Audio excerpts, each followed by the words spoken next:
What is up, guys? Welcome to the Being Beautifully Honest podcast and channel. Thanks for being here, being subbed. If you're not, hit the button. And if you're listening on YouTube, hit the like. It's like walking in the room and hitting that light switch. Let's brighten up the place and get into the real of reality TV. I have not been watching this new season of Love and Marriage Huntsville, and I said I would try to catch the clips as they come on Instagram when other blogs share them. And I've just been so busy, and I have other stuff that I'm working on and doing, so that just really has not been my priority and focus. But I wanted to talk about this a little bit because when I saw this article on Urban Belle Mag online, and also I was listening to some commentary yesterday where True T was talking about Nell and Chris Fletcher's daughter doing a post on Facebook, which I'm not on, and I don't follow any of those Love and Marriage Huntsville Facebook groups and things like that, which I didn't even know about that stuff until recently because I've just never been that deeply involved in any show, to be honest with you, but not just this show, but any show. So when I learned about that, as well as they're like hate groups for Melody, talking about her and her children, and it's just like weird. People in this world are weird, okay? And I guess it takes all kinds to make the world go round, but still, that is just really weird.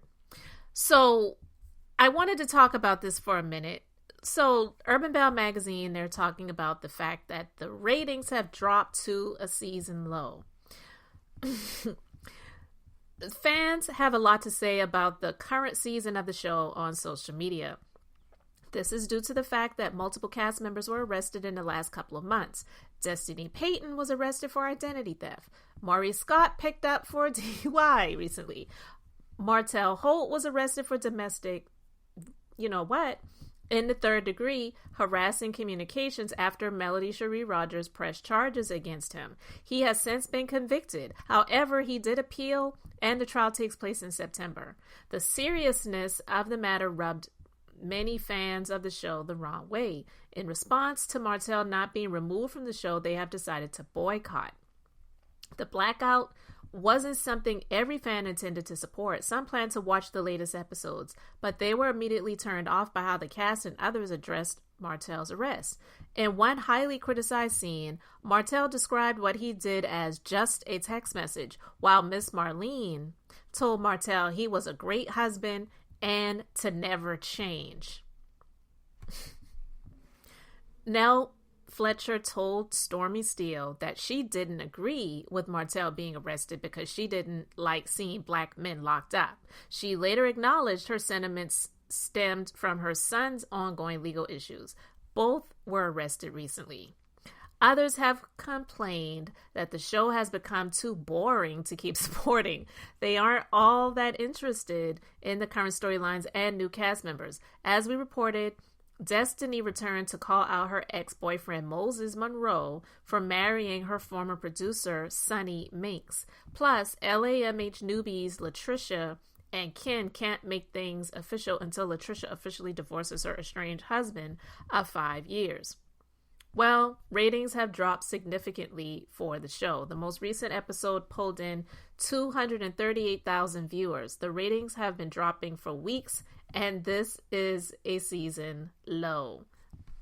So I wonder how Marceau, Mr. Gummy Bear, is feeling about these ratings that he said, I can't wait to see the ratings. I effing hate those effing millimeters. Like, he was going off, and it's like, fool, those people who identify themselves as millimeters were the ones that really helped the show's ratings in the first place. And a lot of those people, I believe, who call themselves millimeters didn't even really tune into the show like that anymore, but they were still supporting Melody because they were here to support her decision to break out of this toxic situation and marriage that she was in, where a lot of people would stay stuck in that because they felt like, well, I got 4 kids. Where am I going to go? Who's going to want me? How can I do better? No, she was like, hell no, I'm out of here. So that's why a lot of people chose to continue to support her. So I don't believe what he said was the nail driven into the coffin to bury the show, but it definitely did not help.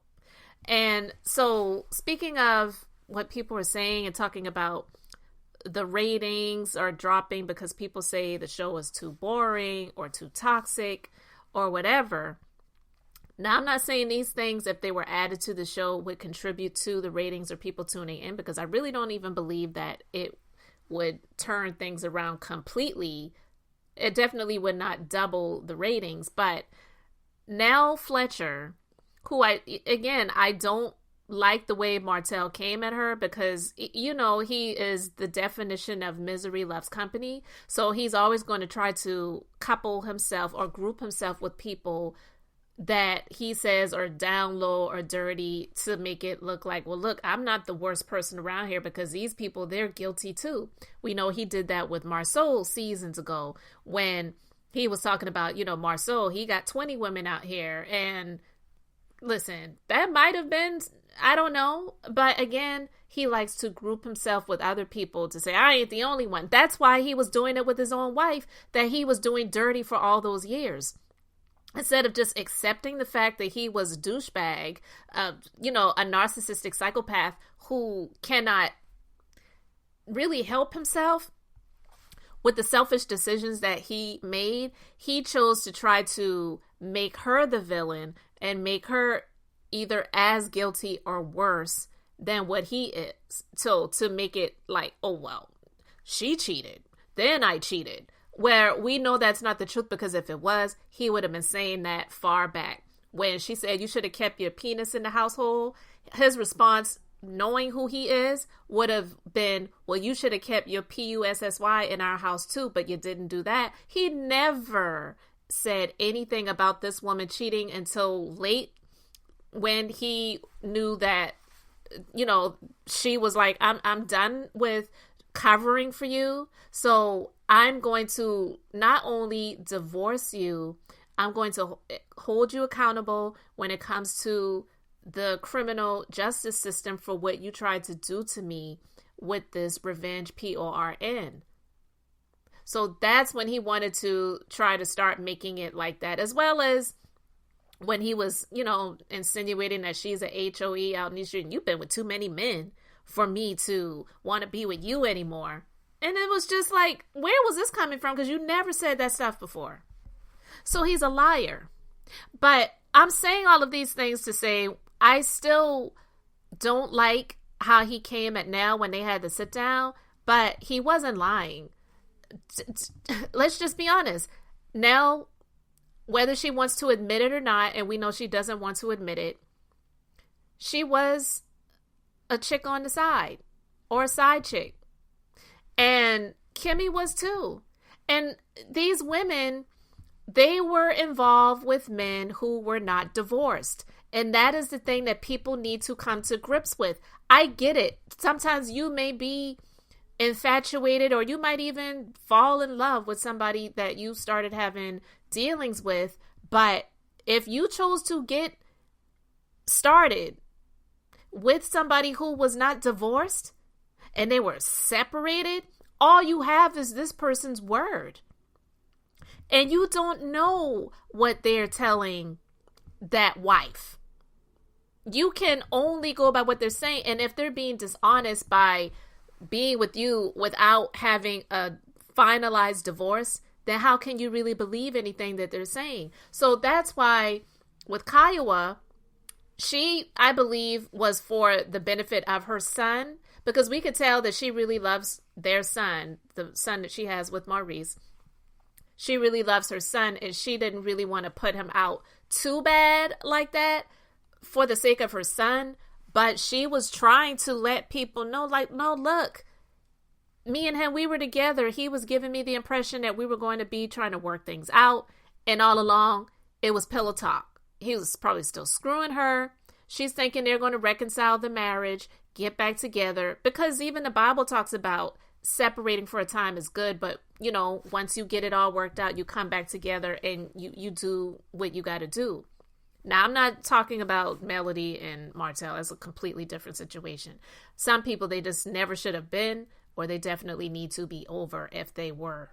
So her case definitely 100% kudos for being done with that creep. But with Maurice and Kiowa, I believe Kiowa was under the impression that they were going to be trying to resolve the situation. Kimmi, because of how she carries herself and all of the different things, and just, you know, in the beginning really being seen as a likable person, she didn't want that stain on her character of being seen as a woman who was involved with somebody else's husband. So she couldn't take it when people were like, I was never a side chick. But see, I'm saying all of these things right now to say that with Nell and Chris, these are real situations. The daughter, Lexi, who did the interview with Giving You the Real Tea, probably does not want to be involved with the show anymore, and that's fine. But they could still really discuss this situation, and she could just say, look, it was years ago, and we've been married for 30 years now. But I was young, I was in love, I was stupid, I was believing him and all this other stuff, and I just really, you know, I really made some wrong decisions, but we've just tried to do our best to make it work, and we've been married all these years, and yeah, he cheated on me too, and we separated, and we got back together. But yeah, she was a side chick. Kimmi, yeah, she was a side chick. If these real life situations would happen more so on the television show than on social media, then maybe the ratings would be higher, because people talk about the stuff that happens on social media a whole lot more than they do about what's happening on the show. So I am not surprised to hear about these numbers. I really wonder what Marceau is thinking about this, because I haven't heard anyone, I don't follow him, but I haven't heard anyone say that he came out to backtrack what he said, or he's eating crow, or he's like, look, I guess I made a mistake. You know, I thought the ratings were going to be much better, but they're not as good as I thought they were going to be. So no, that pride is not going to allow him to do that. Not one bit. So when I saw this, and then I heard about Chris and Nell Fletcher's daughter coming out to talk about the fact that her mama got the ring and they were married for over 30. Like, girl, you were not there. You were not there. All you can go by is what your mama and your daddy is telling you too. But you weren't there, and you can't take away Chris Fletcher's first wife's story. You can't take away Chris and his first wife's daughter's story. You may not like it, and that's okay to not like it. But, you know, to go into this timeline of things, it really was just making her sound and look ridiculous. Period. I mean, I wouldn't have had an issue if she just came out to make a statement to say, y'all can call my mama a side chick all you want, but my mom and my daddy have been married for 30 years, and as far as I'm concerned, that's the way it's always going to be. No, you know, people could come back and say, but your mama was still a side chick, but yet and still, they're still married. So, like, who cares? Honestly, it's her that cares, meaning Nell, and obviously now her daughter, because no, it doesn't feel good, it doesn't sound good, and it doesn't look good to be called or to be seen as a side chick. But if those are the choices that you made to be with a man that was not divorced, and let's be real, because these people that try to say, oh, when I found out he was married, I left him alone. Did you really? I would believe that more if you say that and then you did not get in a relationship with this person ever again. But if you got with him, you know, again, then it's highly unlikely that you stop speaking with him or stop seeing him. You may have been angry. You may have had some discussions. You may have had some fights and some arguments about it, but ultimately you accepted it. So it is what it is. The term may be newer than what it was years ago, because back in her day, you didn't hear the term side chick. But I can remember Salt and Pepper, the song that they had, Love Bandit. Bet you got a chick on the side. Sure you got a chick. I know you got a chick on the side. It's not a new thing, you know? Mistress, the other woman, the harlot, the whole. That one goes down in history because that's always going to be around. You may not like the phrases or the terms, but when you choose to be in a relationship with a man that is not divorced and you know that they were married, separated is still married. Period. So she was a side chick and so was Kimmi. Again, they may not like the labels, but it is what it is. And so just say, okay, well, I made a bad choice, poor decision, but I'm with him now and hopefully, everything will work out for me in the end. And life will prove if it will.